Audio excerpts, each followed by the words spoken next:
Welcome to my channel, guys. Today we're going to be talking about Bergamote 22 and a clone by Genre Parfums, Colonial 22.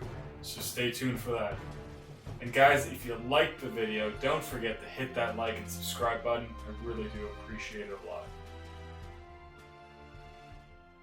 Before I get into the video, guys, what's your favorite fragrance from either Genre Parfums or Labo? Let me know in the comments down below. Bergamote 22 is a fragrance that was released in 2006 from the house of Labo, and it is a very bergamot forward fragrance. So generally what you get with this in the opening is a very bright, zesty, kind of unripe bergamot smell, and that is the main player in this fragrance for a good long while, and it's backed up with vetiver and musk and cedar wood. Now mostly what I get from this one in the opening is a very strong blast of a very dry, unripe, zesty bergamot. It does actually smell very nice and very, very realistic. This is a fresh bergamot forward fragrance that is very easy to wear, especially in the warmer months. It's good for spring, good for summer, and it could probably still be pulled off in fall, although it is a little bit more of a quiet fragrance, and so it's not so good for the cold. This is one of those fragrances that can easily be described as a dumb reach. It's very easy to just pick it up, spray it on, and not have to worry about anything. It's not offensive, it's very easy to wear, it's a very likable fragrance, but it is very linear. So you basically get the bergamot, it's a very nice, dry, zesty bergamot that fades, and then you get more of the vetiver and a little bit of musk and cedar in there. But that is the fragrance. So the one thing, or the one complaint about the fragrance is that being that it is such a simple fragrance, it's very expensive, and the performance is also not that great. But a lot of people do love this fragrance, and I am actually included in this. I've really grown to appreciate this fragrance quite a bit, and I actually like it quite a bit. But Genre Parfums has made a inspiration of this fragrance, so I'm going to talk about it a little bit today. It's called Colonial 22, and we're going to see if it matches up. So the biggest point of difference for me in this fragrance is right on the spray.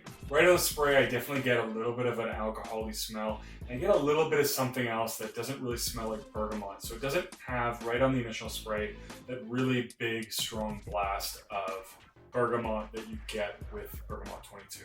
However, that only lasts about 5 or 10 seconds, and then you get right into the bergamot. Now, I find that for the next 5 to 10 minutes, the bergamot is a little bit toned down. It's not quite as sharp, not quite as dry as Bergamote 22, but it is very similar.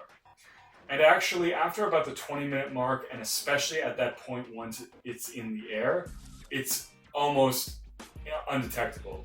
There are slight differences in the bergamot.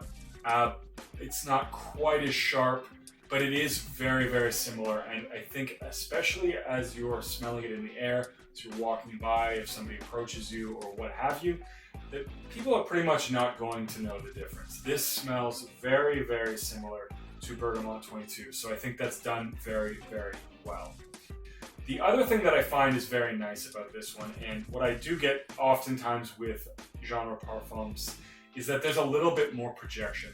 So this one is very soft, which is nice, especially depending on the situation you're in. You may want something that's very soft.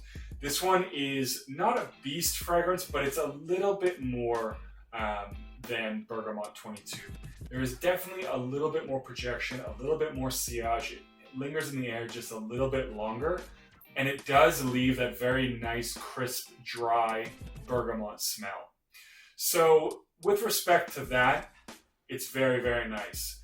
With Bergamote 22, I find the longevity is kind of suffering. You kind of expect that for a fragrance that is dominated by a citrus note.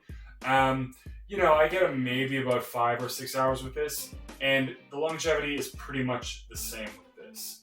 So all in all, you generally have to be prepared to respray, but given that Genre Parfums is quite a bit more inexpensive, it's not something that I complain about as much. I don't mind respraying on a fragrance that is inexpensive. This is over $300 a bottle, and honestly with that I really would want a little bit more longevity. If this lasted 8 to 10 hours, it would definitely be more value. The other thing I find is that the bergamot note sticks around a little bit longer, not tremendously longer, but maybe about a half hour longer. The bergamot note does stick around. So this one, after 3 or 4 hour mark, that bergamot sort of gives away to a vetiver musk, which is very nice. But the bergamot is definitely the star of the show, and it does certainly fade before the rest of the fragrance. This one lasts about half an hour longer with that bergamot, which is a nice touch. It does give added value to this fragrance.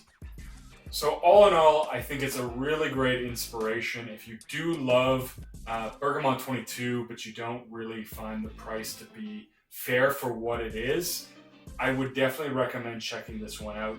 It's quite similar. It's a very nice rendition. So yeah, that's it for this one, guys. And if you liked the video, smash that like and subscribe button, and I'll see you guys in the next video.